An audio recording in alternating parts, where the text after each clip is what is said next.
Chapter 2. A Long Red Dress. At morning break, Buffy and Willow got drinks. "How was your date last night?" asked Willow. "Bad," said Buffy. "I met a vampire on the way to the Bronze, so I was late, and I looked terrible." "Was Angel angry?" "No, but only because of Cordelia. She does dates, not me." "Cordelia? Angel doesn't like Cordelia." "Willow, what does he like? Who is he?" "I met him a year ago, but I know almost nothing about him." "Yeah, well, I don't have any answers," said Willow. Then Buffy had an idea. She grabbed Willow. "The Watcher Diaries." "Yeah?" said Willow slowly. "And they're Giles's books in Giles's desk, and Giles is a teacher." "You're right," said Buffy with a smile. "We mustn't take things from Giles's desk. It's wrong." Buffy and Willow looked through the doors of the library. Giles wasn't there. Willow stayed at the door and Buffy went in. Buffy walked very quietly to Giles's desk. "Buffy!" said Giles. "Good!" "Oh!"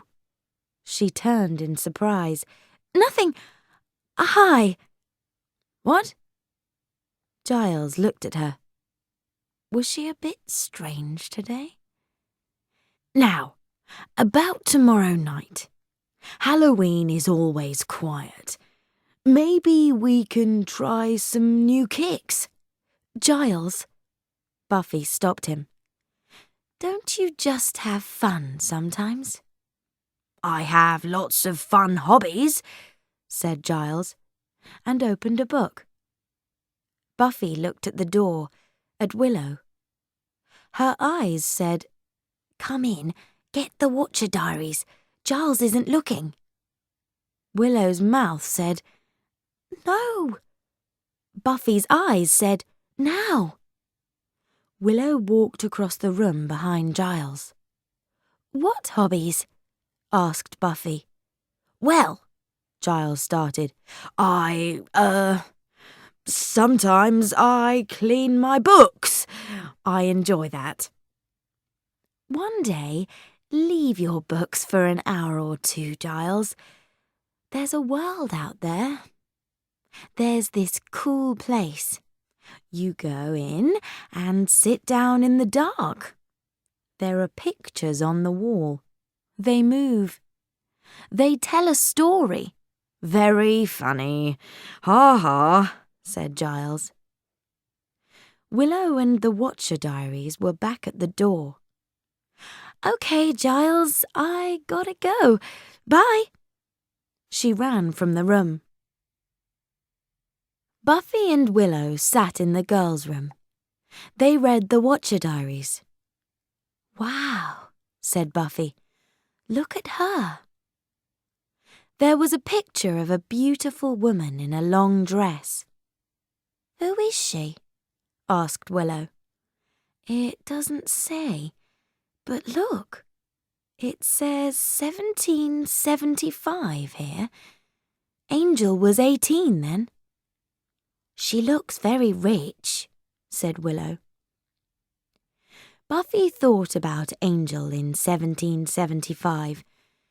He was young then, and a man, not a vampire.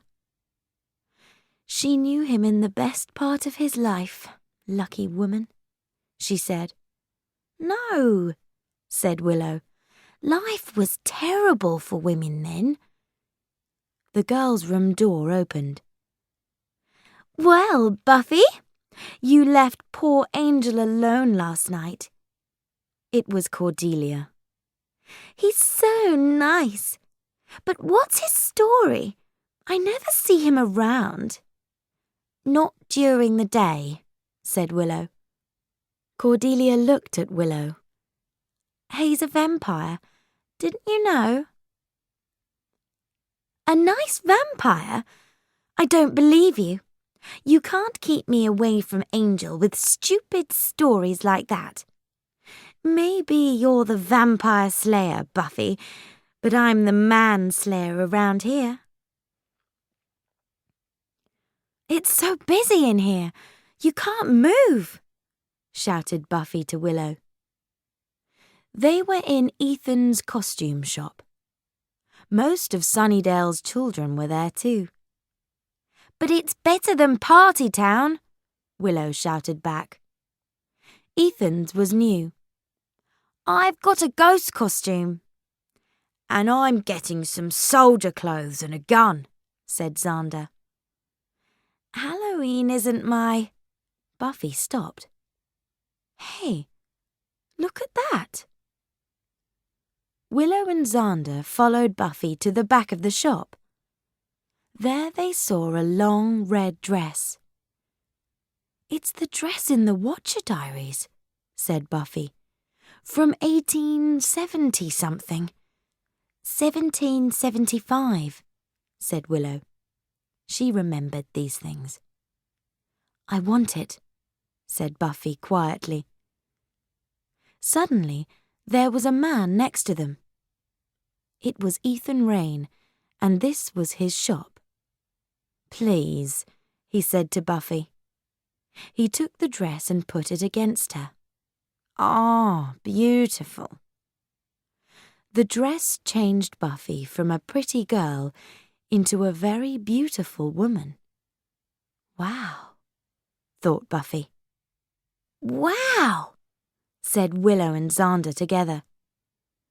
Buffy woke up. I'm sorry, she said. It's too expensive. No, said Ethan. Forget the money. You must have it. It's so right for you. Great, thanks, said Buffy. Ethan Rayne smiled. The old building was empty. No one lived or worked there now. It wasn't a nice part of town, so the vampires liked it. Spike walked up and down. Buffy, he thought. Buffy must die.